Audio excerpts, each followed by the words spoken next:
Rueda de prensa de Pablo López, entrenador del Ourense Club de Fútbol. Decimos nuestro medio y preguntamos. Muchas gracias. Hola, buenas tardes. Pablo López de la región. Supongo que es el monólogo de cada 15 días, ¿no? 3 puntos más en el Fortín que tú calificaste cuando llegaste aquí de Ocouto, ¿no? Sí, la verdad que estamos encantados con este campo. La verdad es un campo que me trae muy buenos recuerdos y que hemos hecho grandes partidos y entonces nos ha ayudado en los últimos minutos la afición animando a conseguir estos 3 puntos tan importantes. Lo que pasa es que pasan las semanas y así como cuando llegabas, ¿no? Daba la impresión de que cualquier partido se podía escapar en cualquier acción. Ahora da todo lo contrario, ¿no? Da la impresión de que el equipo va a ganar, pase lo que pase, va a acabar ganando, ¿no? A ver, eso es lo que igual parece eso desde fuera, pero nos cuesta cada partido, nos cuesta muchísimo y solo hemos conseguido esta racha de resultados pensando en el partido siguiente. Siempre hablamos del partido siguiente, del foco a corto alcance, y esa es la manera que creo yo de que podamos conseguir ganar en Ocouto y seguir, bueno, pues deleitando a la afición con estos jugadores que se dejan todo en el campo, ¿no? Hoy era complicado, ¿no? Porque el rival venía un poco teniendo una dinámica positiva, lo decía ahora Juan Sabas, que también salieron de la mierda, calificaba él, ¿no? Y que cuesta mucho salir y llegar arriba. Un partido en el que a lo mejor el rival os sometió más que otras veces, ¿no?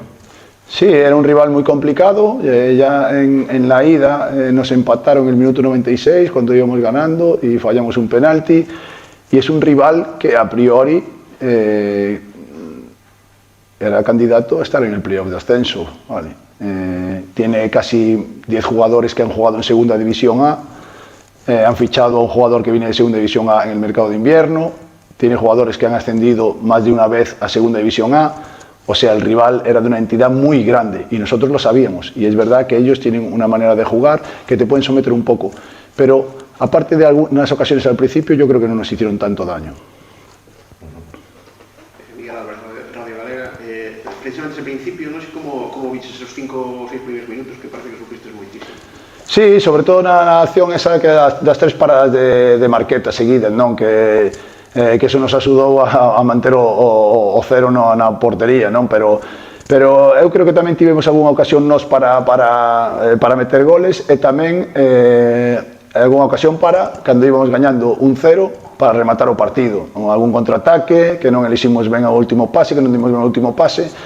Entonces, bueno, é normal, contra este tipo de xogadores, con esa calidade, con ese golpeo de balón, é normal que teña as súas ocasións, como todo o mundo. Na segunda parte, no descanso, fixo trocos o adestrador do Zamora, pero enseguida marcastes vos, non sei que supuxo esa xogada para o seu procesamiento e para vos. Sí, foi moi importante esa xogada. De feito, falamos no vestiario, no descanso, porque eles estaban igualando a nivel defensivo e o central esquerdo estaba saltando a presionar a Fullana, non? Que estaba de interior dereito. Entón, dixemos algunha vez que ese balón aí á espalda que Carbonell podía gañar esos centrales. E a verdade é que fixo unha xogada espectacular e definiu moi ben, non? Despois, en media da segunda metade, houve algúns momentos que sufristes, enseguida metiches cambios, non sei como valoras o rendemento dos xogadores que saíron do banquillo e como cambiaron para ti. Pois a verdade é que son os que nos axudan sempre a conservar o resultado e a gañar os partidos. A xente que sae enchufada do banquiño é o que nos dá poder gañar estes partidos, porque eles adestran, sempre o digo, adestran moi ben todos os días e todos merecen xogar. Hoxe, por exemplo, leva tempo sen xogar Moisés e fixe un partido espectacular.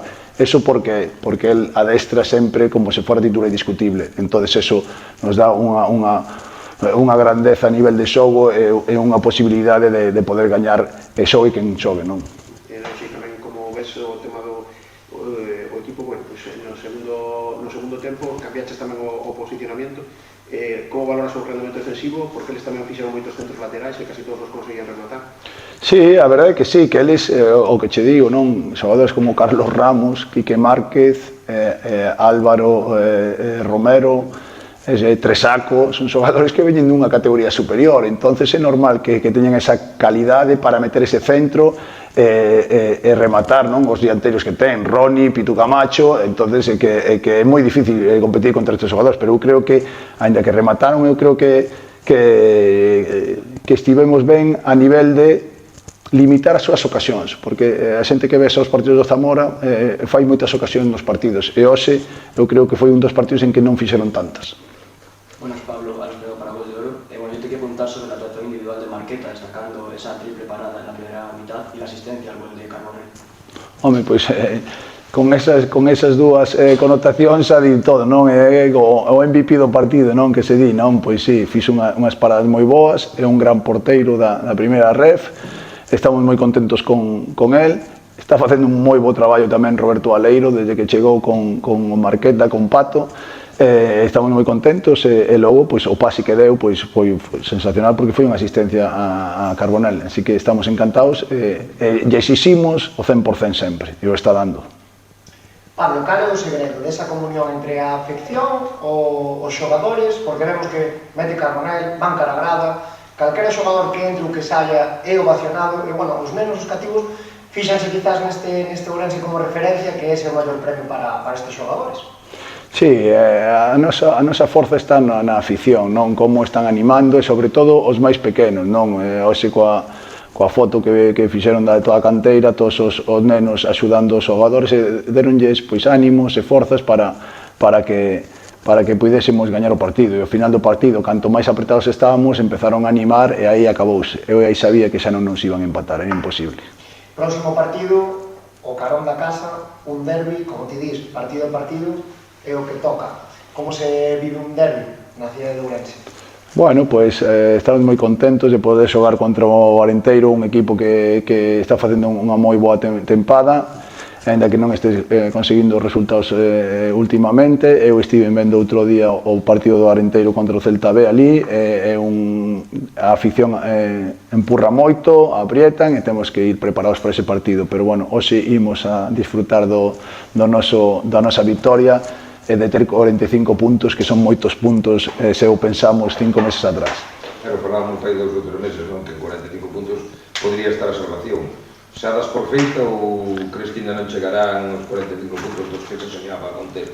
Pois eu creo que non chegan porque vemos que os de abaixo están gañando partidos, entonces eu creo que igual necesitamos 2 ou 3 máis para poder conseguir a salvación. Todos os equipos de abaixo están gañando, entonces están recortando as diferencias, así que temos que pensar agora no seguinte partido, conseguir a salvación matemática, aí xa podemos pensar outras cousas.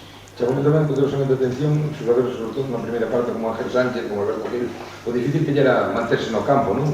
Sí, a verdade é que o campo agora cada vez está mellor, co sol, que está habendo estes días, pero nós temos un lastre moi grande, e iso tamén influe no xogo, que non adestramos nunca no Couto, non? Nós, en primeira ref, xogamos sempre en campos de herba natural, estamos adestrando sempre en campo sintético. Eu creo que pola categoría na que estamos deberíamos adestrar un día no Couto como mínimo, porque os xogadores logo veñen e resbalan, e non é normal ver a xogadores que son locais e resbalan na súa propia casa. Eso é porque é como se xogáramos fora da casa, digamos, polo terreo. Logo, estamos encantados da afición e do Couto, pero nunca participamos do campo, non podemos adestrar nel. Por que o motivo que pegamos con ele? Pois non nos deixan. Nos intentamos poder adestrar todas as semanas, intentar algún día, e agora que está ben o campo, poder adestrar, e non nos lo permiten. Entonces, bueno, pues, nos, dende aquí, pues, facemos un chamamento a ver se é posible que agora que está ben o campo, pudésemos entrenar, ao menos un día a semana.